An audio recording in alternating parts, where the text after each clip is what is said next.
Good evening. It is Tuesday, January 3rd, and Happy New Year. And welcome to the Positional Sports Talk Show Post, live streaming on Facebook Live, Twitch, and our Positional Sports Talk Show YouTube channel. My name is Big Reg, and I'm joined this evening by three of my partners in crime. I got my man J3 in the building. What's going on, J3? What's going on, Big Red, Sense, BJ, Professor J? Let's get it in. What's up, J3? J. Sense is in the building. What's going on, partner? How you feeling? Feeling good, feeling great. Let's go and get it in. Talking some sports, talking some football, talking all of that. Let's go. The professor is in the building to give us a little knowledge. What's going on, Professor J? Praise the Lord, fellas. Happy New Year, Big Reg, BJ, welcome, J3 Cents. Man, we're going to be on fire today, so let's go. It's 8 o'clock. And last but definitely not least, we have a special guest this evening, one of our members of our extended family, one of our top listeners, and person who gives us the business anytime he gets a chance. Especially comments. BJ is in the building. What's going on, BJ? Glad to have you, partner. Hey, thank you, Post. I'm just blessed to be here. I love this show, man. I love being here every Tuesday. I'm just blessed to be part of this. Thank you so much. I promise you I won't be too hard. I'll just mostly be listening and learning from you guys. And Professor J always keep me straight anyway. That's good. That's good. Again, it's a pleasure to have you. Absolutely. And, this is just the fellas talking. We want you to give your position, so jump in whenever you feel that you got something to put in. Absolutely. Most of the times we like to keep this show upbeat, but when there's a serious topic that we have to address, we feel it's our duty as men to address problems, whether it's in society, whether it's dealing with situations as far as health. And in this case, we had a situation in sports that went from a sports situation to, unfortunately, a life and death situation. As most people who watched Monday Night Football last night tuned in for what was set up to be the biggest matchup, not only of the weekend, but one of the biggest matchups of the year, was unfortunately quickly suspended due to an injury due to Bills safety Damar Hamlin, who made what is a routine tackle. The play he made happens hundreds of times a weekend in the NFL and on a college level. Yeah. He was trying to make a tackle. He was slightly out of position. So he put his body in the way to bring the wide receiver down, wrapped his arms around him, and brought him to the ground. Everything seemed fine. Hamlin gets up and immediately falls right back down. And he just didn't fall down wobbly. He fell straight back. Right. And that's when they knew there was some major problems. Yeah. We later found out that Hamlin actually went into cardiac arrest. And for people who don't understand the medical terminology, his heart stopped, which means technically he was dead. Mm-hmm.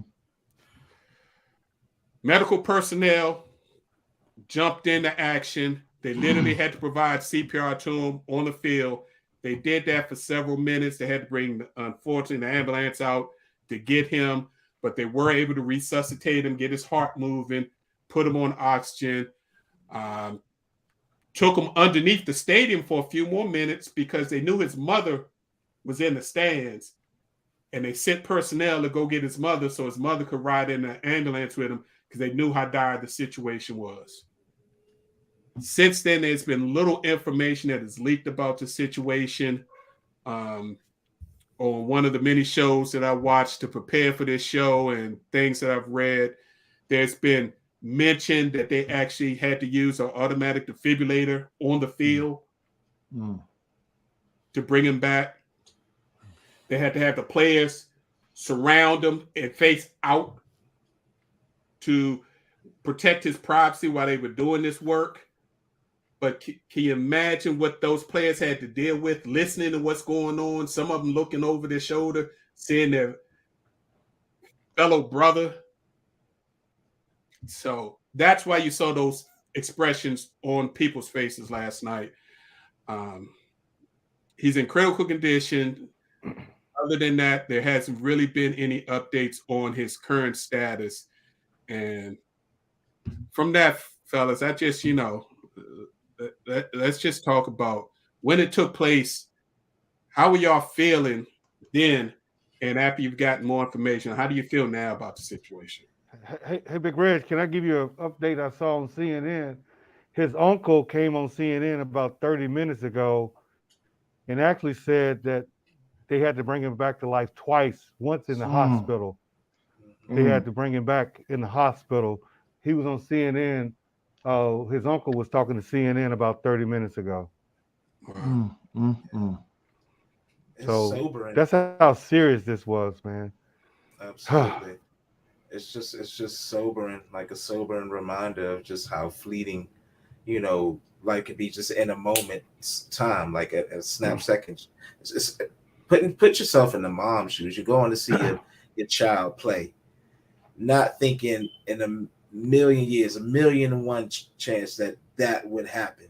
Your son would collapse on the field, and just the feeling of everyone close to him, his teammates, his family. Like, I'm still kind of like in shock over it. Like wow, it like Stephen A. actually watching First Take early this morning. He even harkened back to another incident, different sport though, with Hank Gathers when he did the he dunked the ball, then all of a sudden just collapsed on the court, and his ending didn't end well, unfortunately. So it's just prayers up for him and his family. You're on mute, Professor. Yeah, you mentioned Hank. I remember Reggie Lewis as well when he died on the court as well. In my mind, it took me back more recently to Ryan Shazier, and then 12 years ago, Eric LeGrand for Rutgers. You start flashing in your mind of the players that you actually witnessed, go down with spinal cord injuries and things of that nature. And last night, thought it was a routine injury, smelling salts bring them back. But when I saw they cut to Josh Allen's face and he was like this, and then Stephon Diggs was crying, I was like, yo, this is something deeper, because at that time they didn't say that CPR had been administered.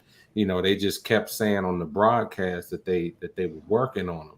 And it was an emotional thing, man, just seeing these grown men, start crying, and then when you saw the Cincinnati Bengals, they were, openly emotional as well, because like they say, the NFL is like a brotherhood. Even though you might play for different teams, when you wear that shield, and you go out there and you battling, at the end of the day, most of them really love and respect one another. So it was just tough to sit here and deal with. I mean, I was just sitting here in silence, and I had to go tell Janine, I was like, yo, this is serious. So it was deep. You got anything to add, J3?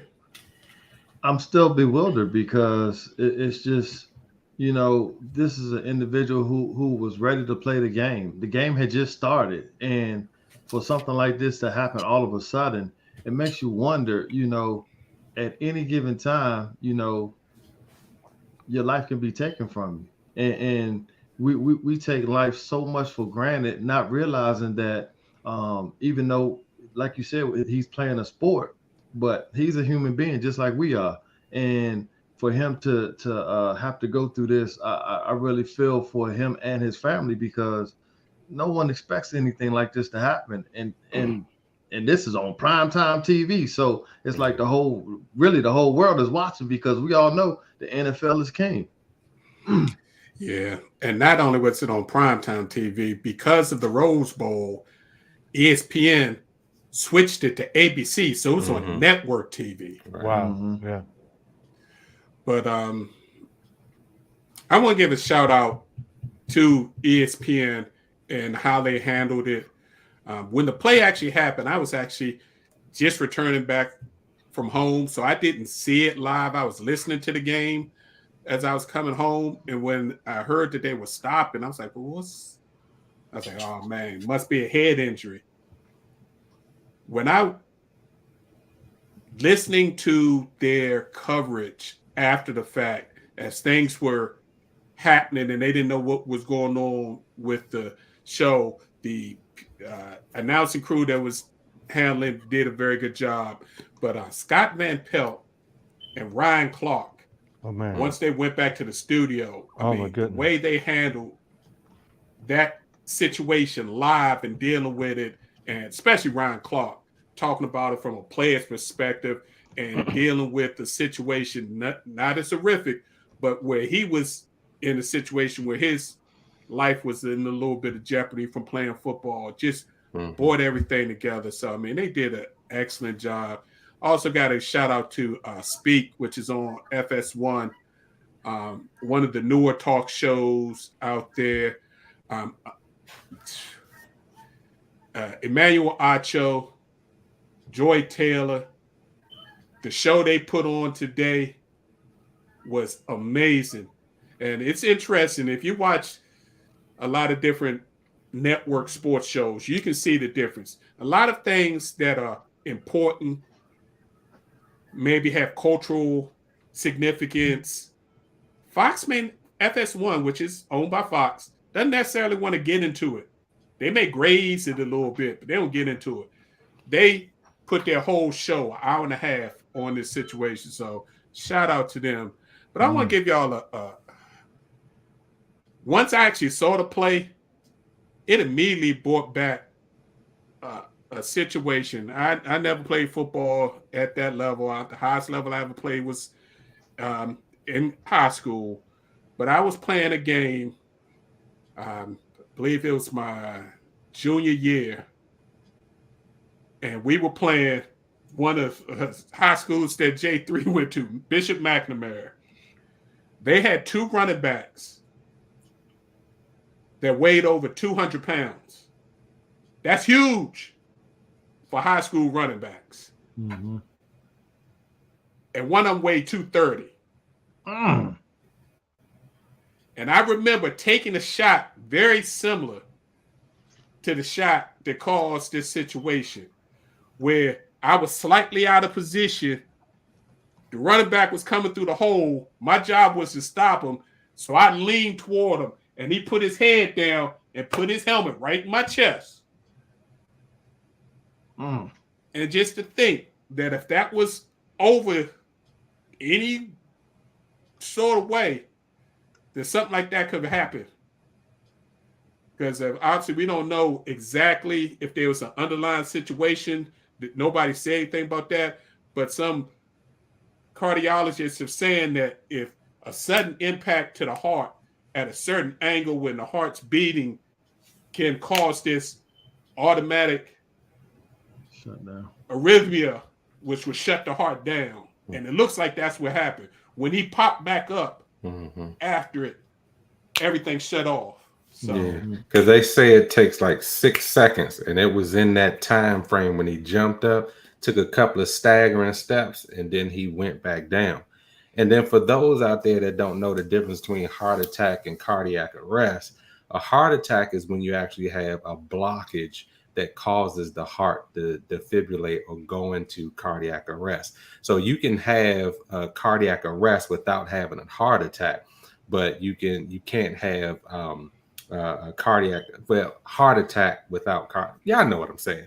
Anyway, the thing that I did, because I always look these things up, because they kept saying last night on the broadcast that they weren't sure if something like this had ever happened before. Well, about 5 decades ago, Detroit Lions wide receiver Chuck Hughes, he died at the age of 28. Came in due to injury in the fourth quarter against the Chicago Bears. This was 1971. He caught like a 32-yard pass, got tackled, And then like a couple of plays later, he collapsed and fell face first. They found out that the hit had dislodged a blood clot that went into his heart, and that caused him to have a heart attack at that situation, and he actually died on the field. And last night, the widow of Mr. Hughes actually reached out, and his son, because his son was 2 years old at the time that his father died. But he's like 53 now. They reached out to the family, Hamlin family, to give their support last night. So it has happened before in 1971 where a player actually died on the field. Wow. And also in 1997, the New York Jets were playing the Chicago Bears. No, not the Chicago Bears, the Detroit Lions. And I heard Keyshawn Johnson talking about it. I can't remember the Lions player's name, but it wasn't a heart situation, but it was a spinal cord situation, and the injury to the spinal cord stopped him from breathing. And that's the only other time that they can recall actually performing CPR on the field of a televised game. But because it was the Jets against the Lions, it wasn't a huge televised game, nothing prime time all across the country to everybody to see. And I mean, again, hats off to ESPN. Everybody, they brought the cameras way out so they could do what they need to do. And then again, the players having to surround their fellow teammate as he was being worked on, listening to what's going on, has got to be haunting. And they're all traumatized. Yeah. Everybody who was there at that game is traumatized, including, and somebody really needs to check on one player in particular, T. Higgins. Yeah. He was doing what is a normal routine play for an offensive player. When you get ready to get tackled, you try to get small, lower your shoulder. Unfortunately, your head drops, and you try to, drive through who's trying to tackle you. Yeah. Come to find out, they had a relationship like prior to this game. Like So. Yeah, it's just gotta give love to the Cincinnati Bengals fans too, because a lot of them showed up at the hospital last night, following the incident to kind of give their love and support. And they even, gave an ovation, when the players were leaving the field, as a sign of support and respect. And they really did show out for a rival player, in that situation. So kudos. And that shows you it's more than just a game at that point. It's a human element to it. And it was very heartwarming to see. And again, prayers up to the Hamlin family, and just prayers for a safe and speedy recovery. And to all the fans out there who genuinely, heartfeltly want to, find out what's going on, just please keep them in prayers, keep the family in prayers, because, they're going through it live. But we got to maybe ease up on, we need to know what's going on. This is literally life and death. And even if Mr. Hamlin survives this, I'm sure that his life is going to be changed forever after this. Another shout out, hats off to the almost 200,000 people that donated to his charity. Once they start publicizing that he had a toy drive charity, that he had a GoFundMe page for, that he was hoping to raise $2,500 for. The fact that it is now over $5 million, fellas. Wow. Shows the power of the world when people just want to reach out and do something. So again, it is crazy. Before we move on, did anybody have any issues with how long it took the NFL to finally say that the game was going to be, as they call, postponed, and the fact that they announced this afternoon that the game won't be resumed this week? I don't think this game is ever going to be played. Shouldn't be. And I think they'll probably end up I gotta give Colin Cowherd his props from FS1. He was the first person I heard say that they just need to call this a tie.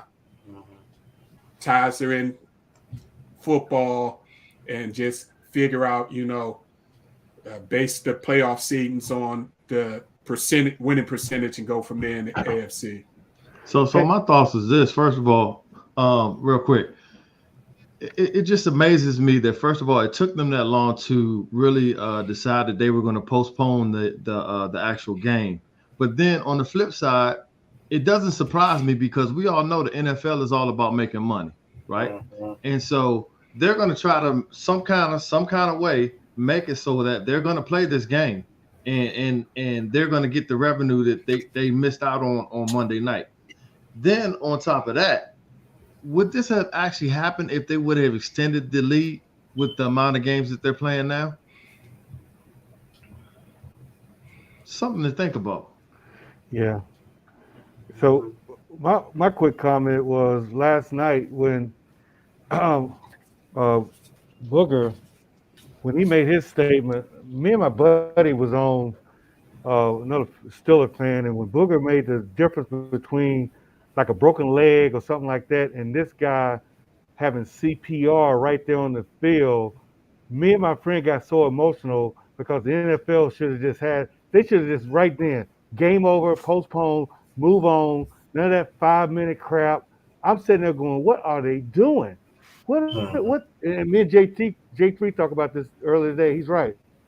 It's all about that money. And I'm like, wow.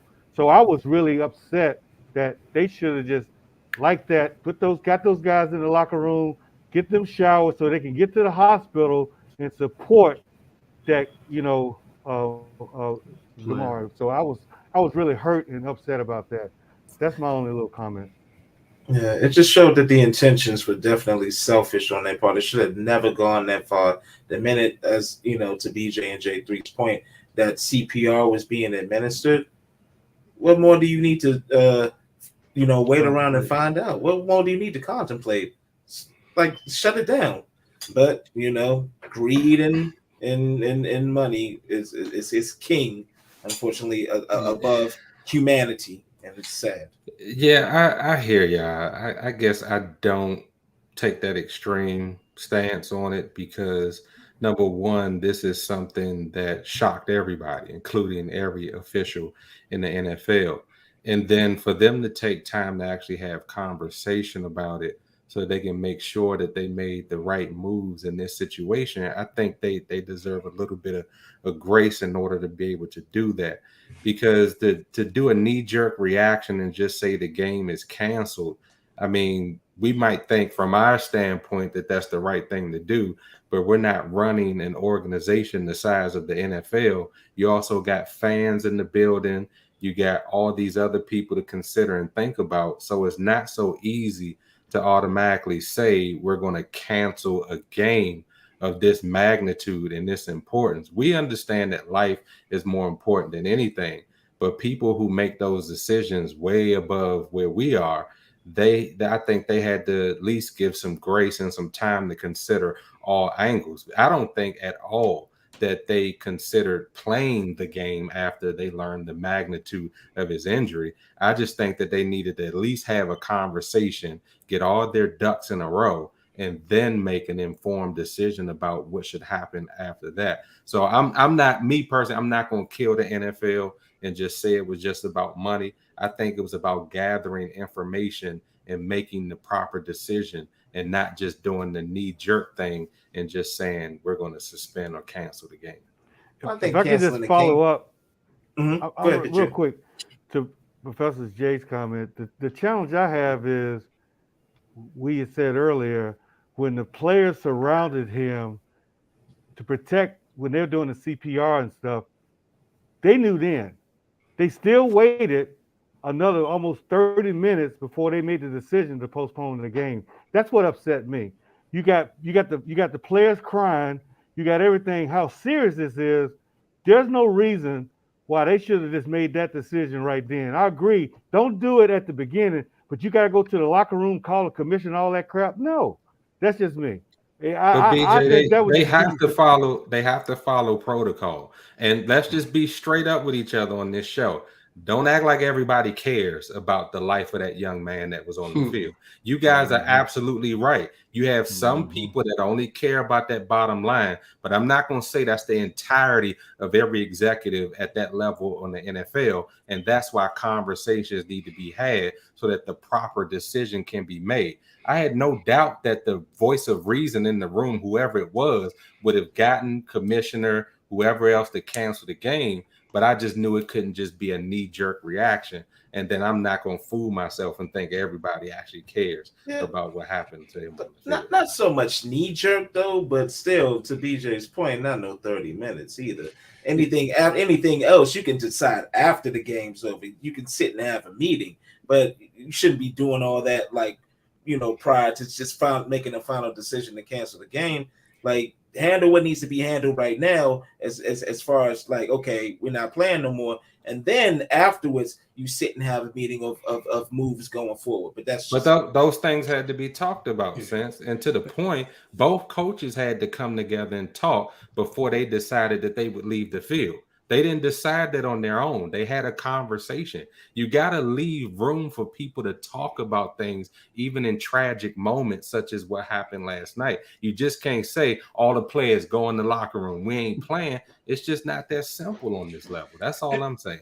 And we have to be real. We're talking about a sport that we have seen people get paralyzed on the field and they kept playing the game. That's right. Exactly. You're talking about a sport that in practice, if a player gets injured, they don't stop practice. Yeah, they move. They just move whatever training or thing that they're doing. They just move it down 15, 20 yards while the player is being dealt with by the medical personnel. They keep moving. That's the business of professional football. Right. Corey Stringer, that happened at practice. He got overheated and he unfortunately passed. So, And they kept practicing, and that man was dying. So, I'm kind of more on the lines of Professor J. I just think it took them a minute to all the powers that be to finally chime in and say, yes, we're not going to do this again. And I do commend both coaches getting together and talking about how their players were feeling and making sure that the referees knew what was going on and they didn't feel like they could continue, and at least got their players into the locker room so they could cancel it. So, good point. Joe Theismann. Leg was in 5 different positions on the field. Yeah, and even the player more recent who made than that, the tackle Alex was Smith. physically distraught. Alex Smith, and they kept playing.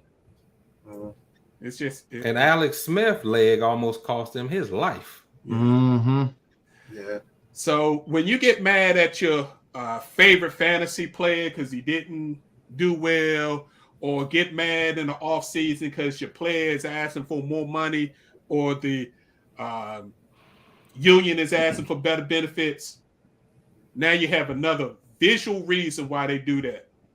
Because every time they step in between these lines, not only could they be blowing out a knee, get concussions, would have long-term effects, but they literally could possibly be giving up their life on the field. And real quick, Big Reg, to what Tish put up on the screen. I mean, we got to remember that the players, the coaches, nor the referees have the authority to call a game. They have to check in with NFL authorities and officials, and we can't always assume that all of them are watching a game. We would like to say big game, everybody's watching, all that kind of stuff, but they still have to collectively get on a Zoom, a phone call, or something and make that determination and that decision, and you have to allow that time to happen. Plus, they also needed to get updates on the condition of this young man as well. We don't know how quickly that information disseminated up the chain, and you just have to give them the benefit of the doubt if we don't know exactly what happened. I mean, it's a large organization. The NFL isn't like some of our jobs that we go to where we can get right in to a boss and make decisions. I mean, this is a much bigger consideration. Yeah. So, again, our thoughts and prayers, continuous prayers, go out to Damar Hamlin, his family, his friends, his teammates, the Cincinnati Bengals, because they have dealt with a trauma that no one going into that game ever expected. And quite frankly, with the exception of 2 or 3 times in recent history has ever happened in the NFL. And that's the worst nightmare for any sport, to have a player in that situation. So hopefully we can get some better news. But what BJ shared with us earlier today, it sounds like Mr. Hamlin is really still fighting just to stay with us. So no easy way to transition from that. So we just going to keep it moving. Right now, the NFL playoff standings, based on the fact that the game last night never concluded, the Kansas City Chiefs are currently the number 1 seed in the AFC, followed by the Buffalo Bills, then the Bengals. The number 4 seed is going to be the winner of the terrible AFC South. Whoever wins the Jags-Titans game will be the winner, which is horrible. Did y'all realize that the AFC South and NFC South are the worst? Don't have any teams over 500. Yep. Terrible. Yeah, that came up on the broadcast. I think it was Red Zone broadcast. He brought that up. It's a flip from the NFC East being the worst. Yeah, I was just about to say that. Yeah, then you got the Chargers and the Ravens. They currently are 5-6. That could flip if the Ravens win and the Chargers lose, but I don't think that's going to happen.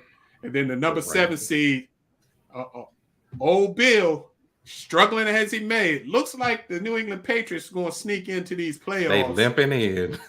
Hey, well, look at the division they in. I mean, come on, man. Hey, they not too Well, far we from originally South. thought that division was going to be the strongest one, remember? Yep. Yeah, and then on that NFC side, you got the injury-riddled Philadelphia Eagles still hanging on to the number 1 seed, but just barely. They got to win. They got to win their final game against the Giants, or they will lose that number 1 seed to the 49ers and could possibly lose the NFC East. Do we see Jalen Hurts on the field on Sunday or what? Yes. Oh, yeah. You think so? Yes. He's playing. He has to. Yes. They got to win. So they can clinch. I would save him for the playoffs. You already clinched your spot.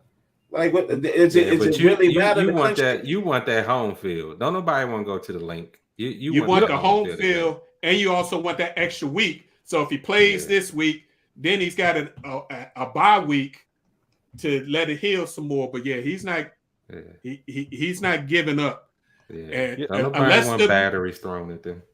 Unless the medical professionals don't clear him, he's gonna play. Yeah, I think he was ready this week, but they were being cautious. Go ahead, BJ. I'm sorry. Yeah, I was gonna say, since you don't want to go from a division leader to a wild card team, that would be horrible for the Eagles, because Reggie's right. If Cowboys win, and the Eagles lose, don't the Cowboys win the division? Yeah, they do. Yep.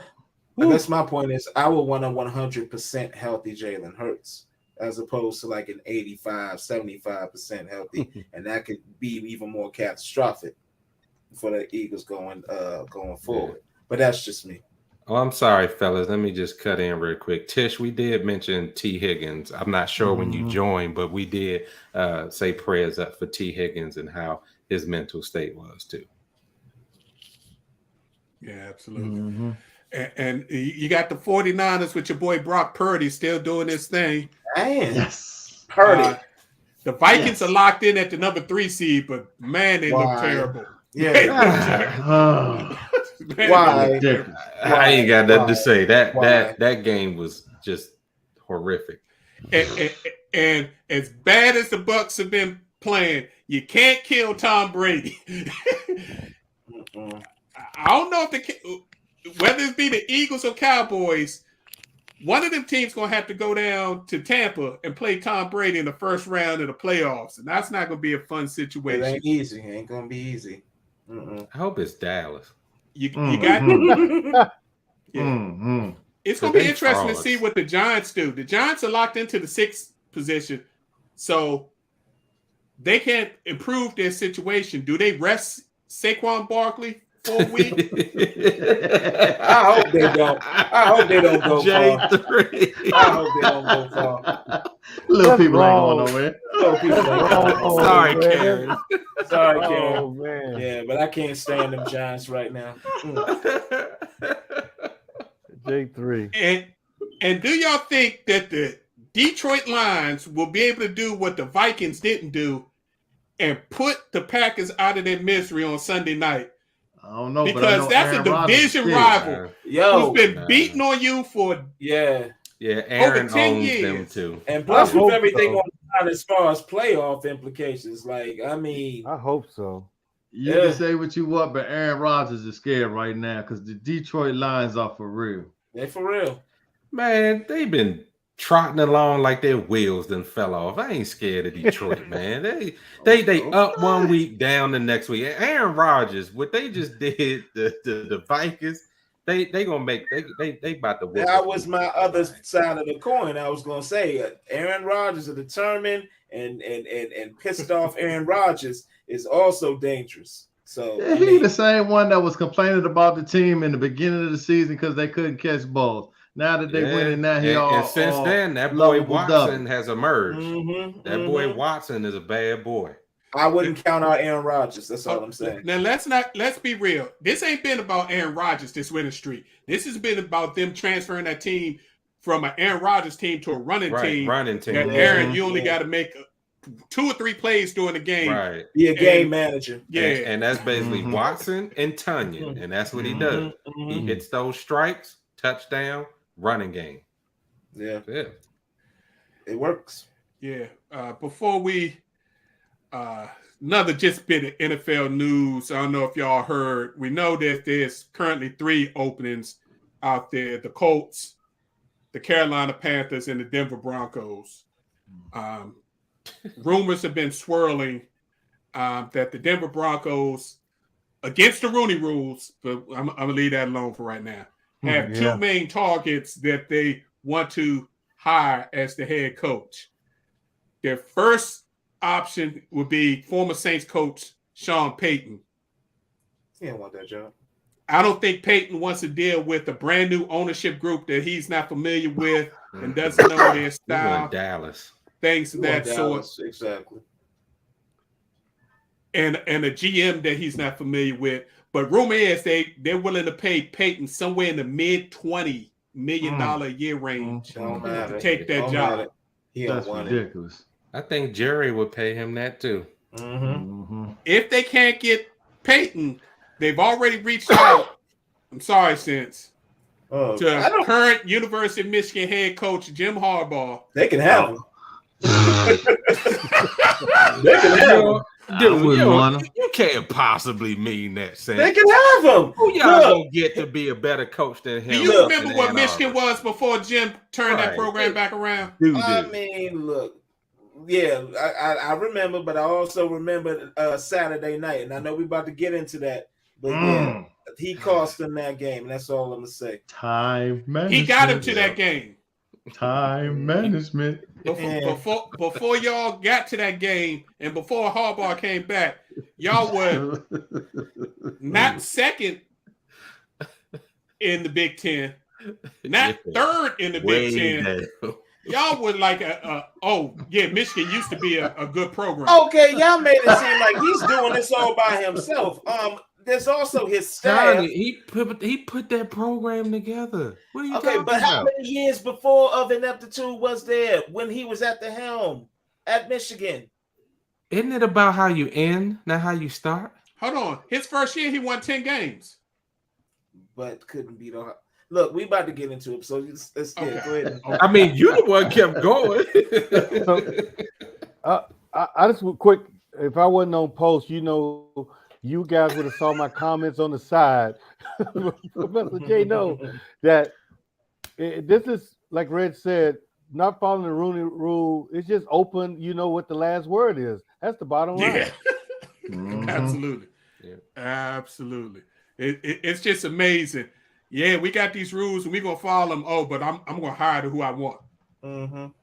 Yeah, so we'll deal with that sham in the offseason when the actual hires start because we kill them on it. But they're gonna do what they're gonna do, especially the Walton family. They definitely gonna do what they want to do. Oh yeah, hell yeah. I'm going to Target.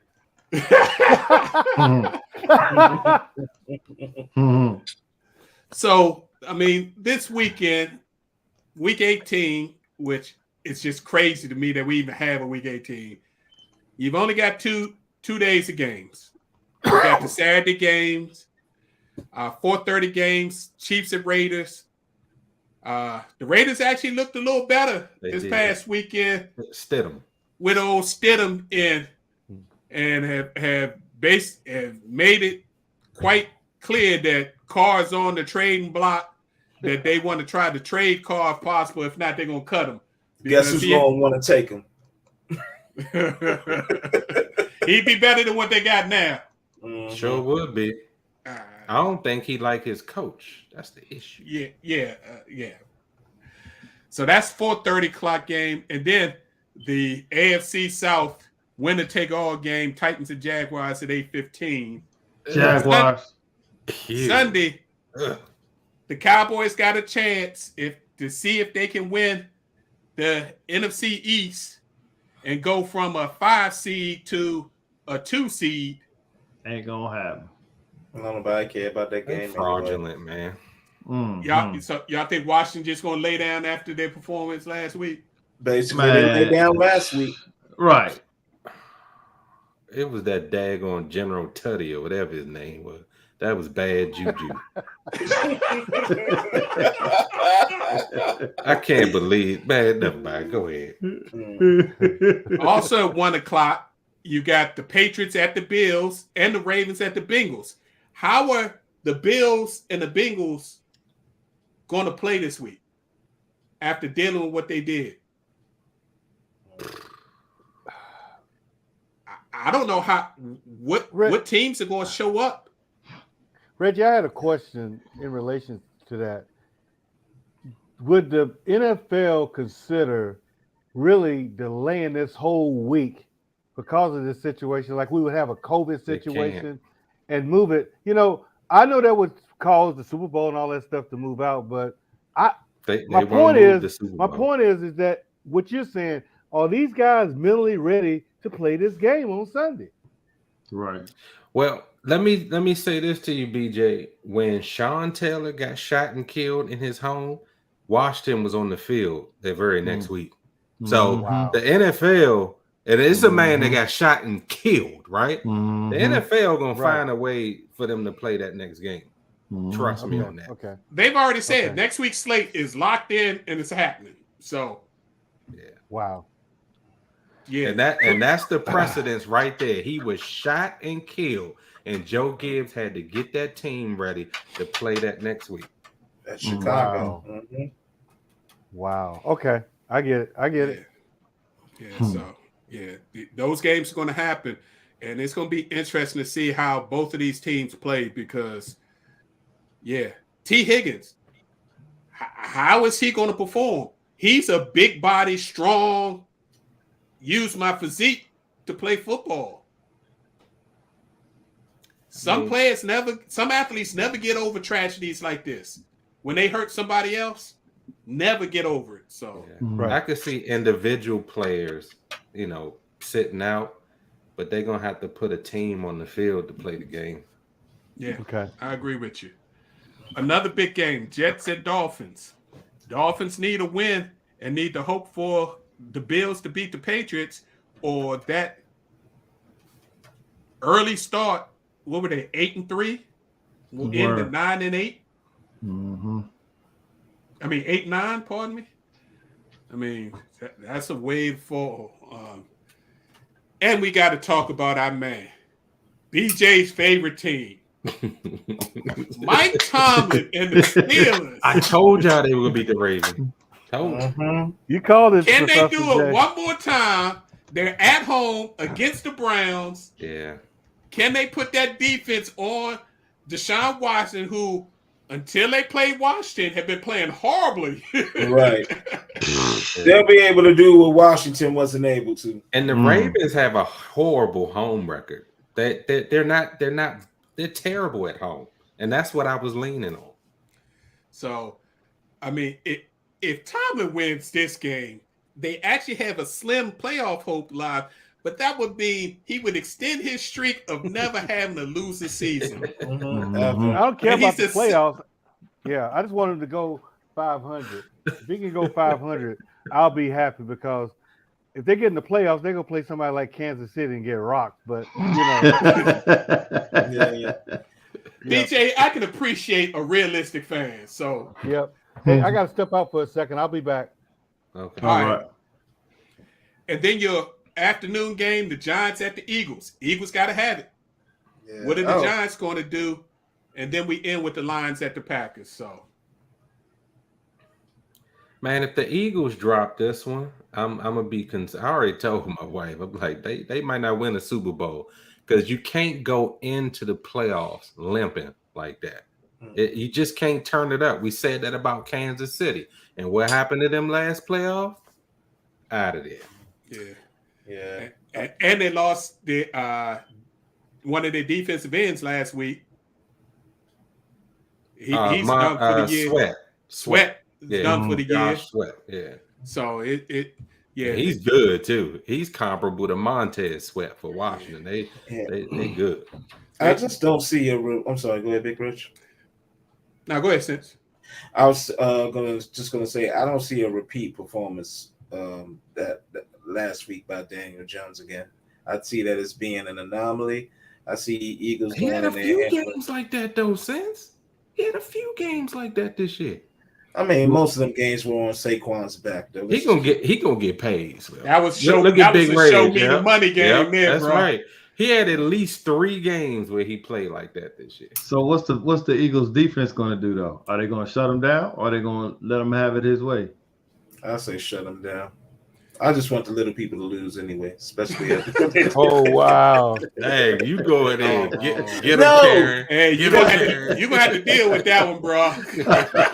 Nah, I'm still mad over that game we should have won that the refs basically gave to them. But Oh, there we go. Come More shots. See, every time they pull you back in, Sense, you said you was a Steelers fan at the end of last season. You was letting them go. Let them go. He like the new mascot. That's what it is. Yeah, he like Major Tunney. Thanks for that, G. Thanks, G, buddy. Buddy, man, that's so bad. Keep moving.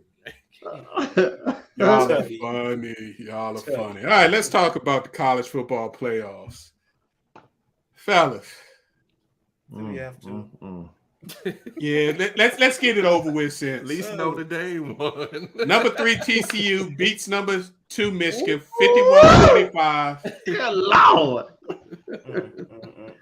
And Michigan had the ball first and goal 3 times inside the 10-yard line and made such bad coaching decisions that they didn't score any points on 3 drives.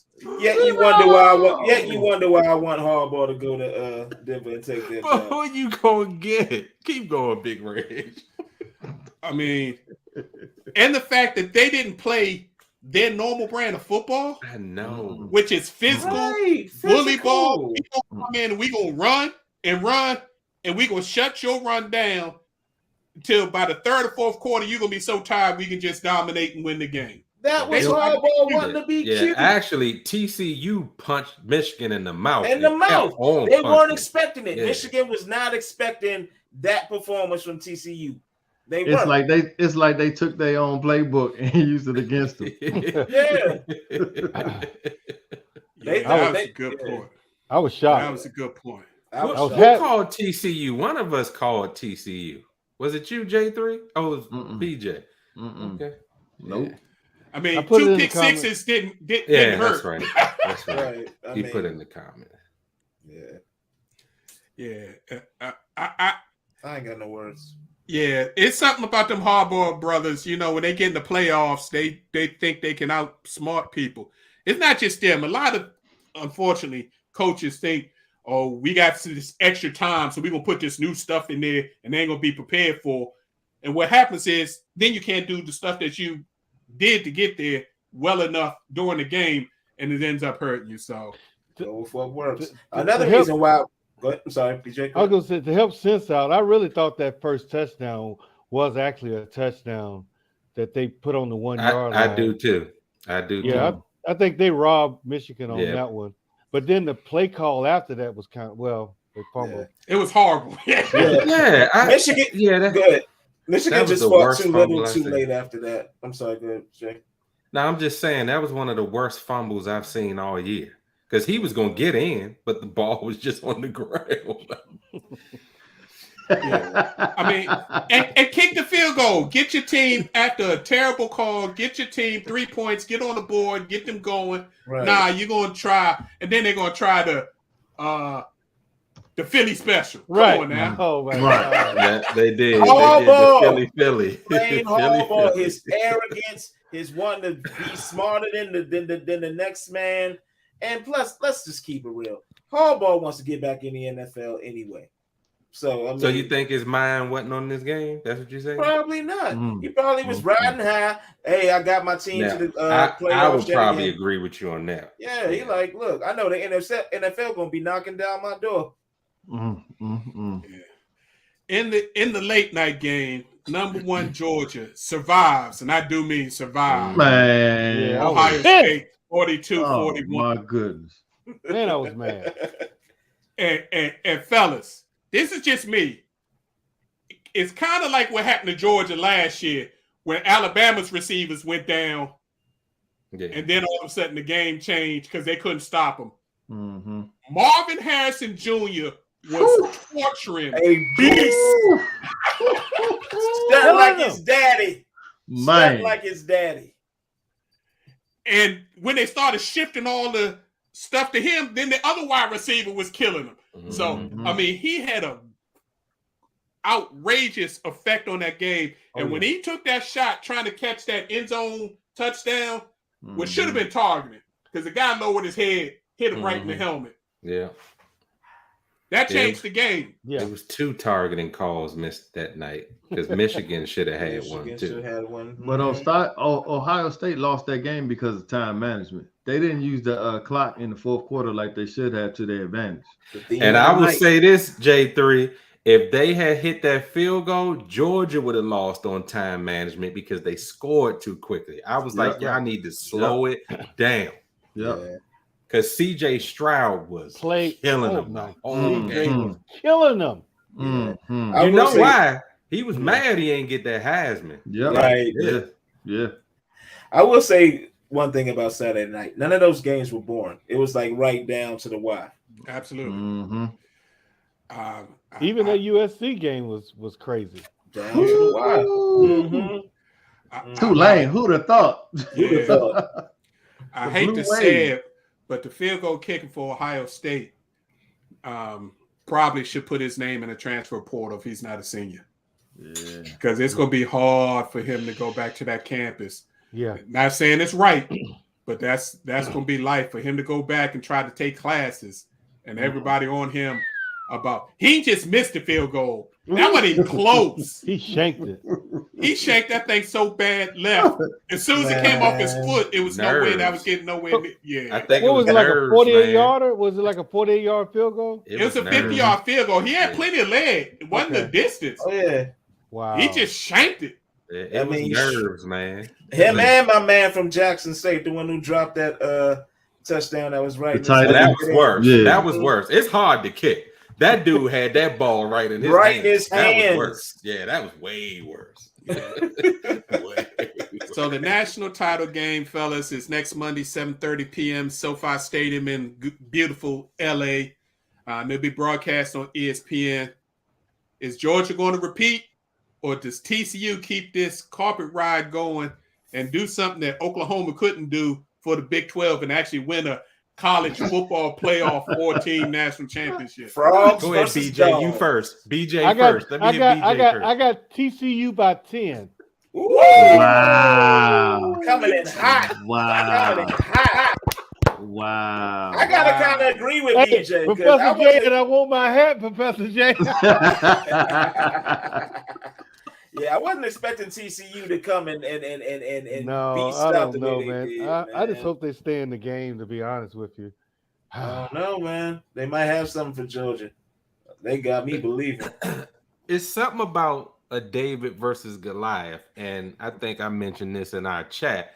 You know, this is Texas Christian, right? They just say Yeah. TCU, but it's Right. Texas Christian University. So that means they might have a little bit of the spirit on this side to kind of get them over the hump. I didn't expect them to beat Michigan. So they had a game plan to rock with them. And then if they look what Ohio State was able to do, maybe they get some of that and they make it good. It's going to be a close game, but I still think Georgia's going to win. But I wouldn't be mad if TCU and them boys pulled it off. Who you got, J3? Well, you already know I like the underdog, so I'm going with TCU by 3.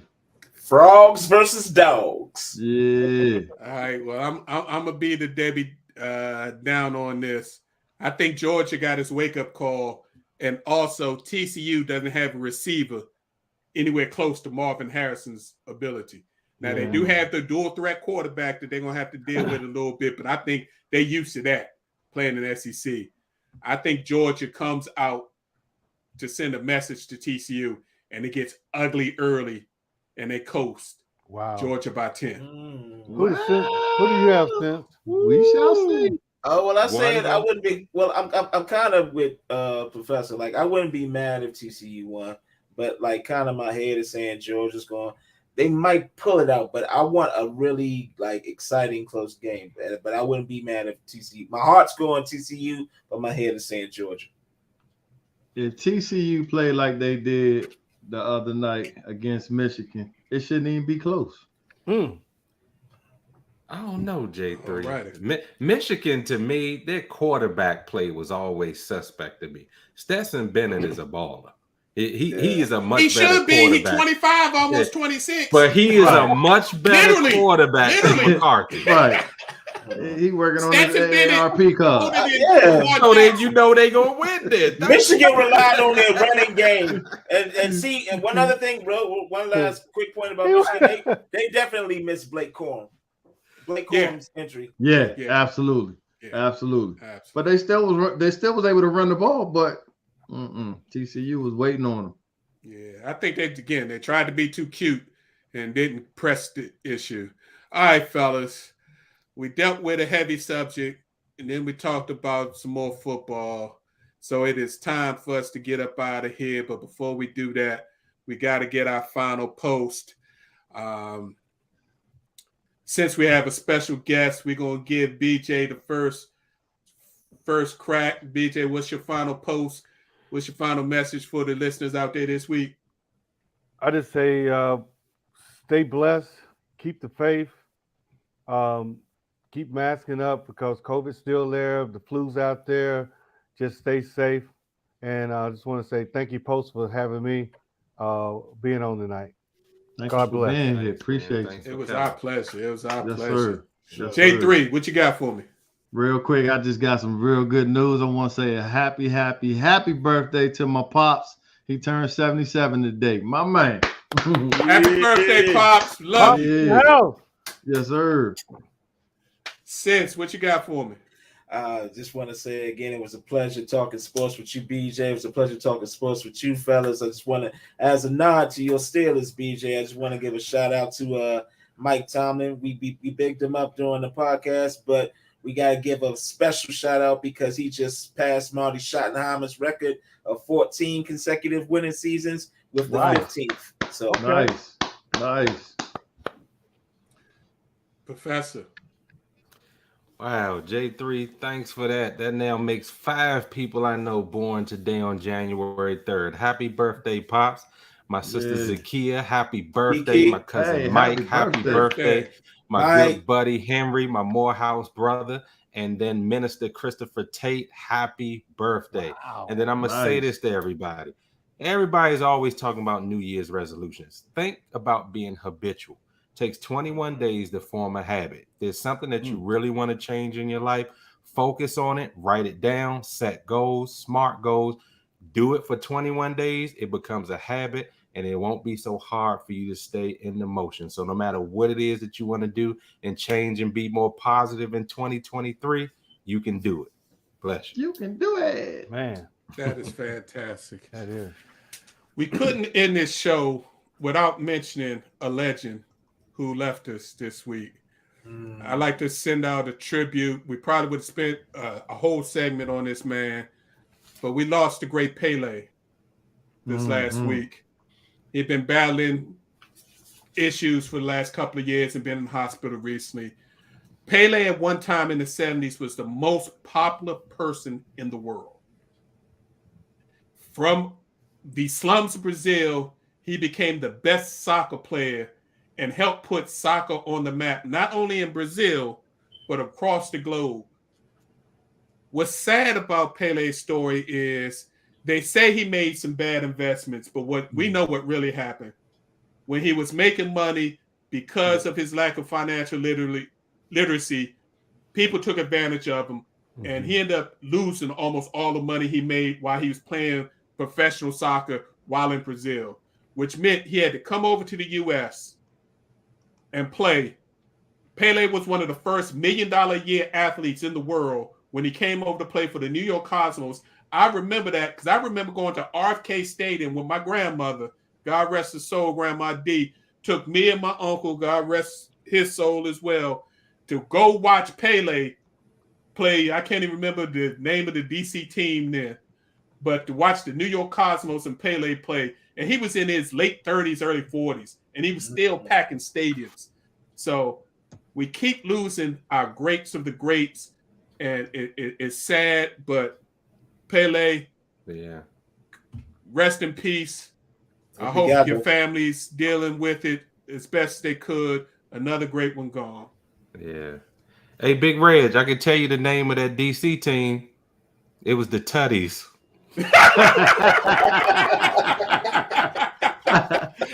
On that note, we'd like to thank you all for listening. We appreciate the time and opportunity to share our position on sports with you.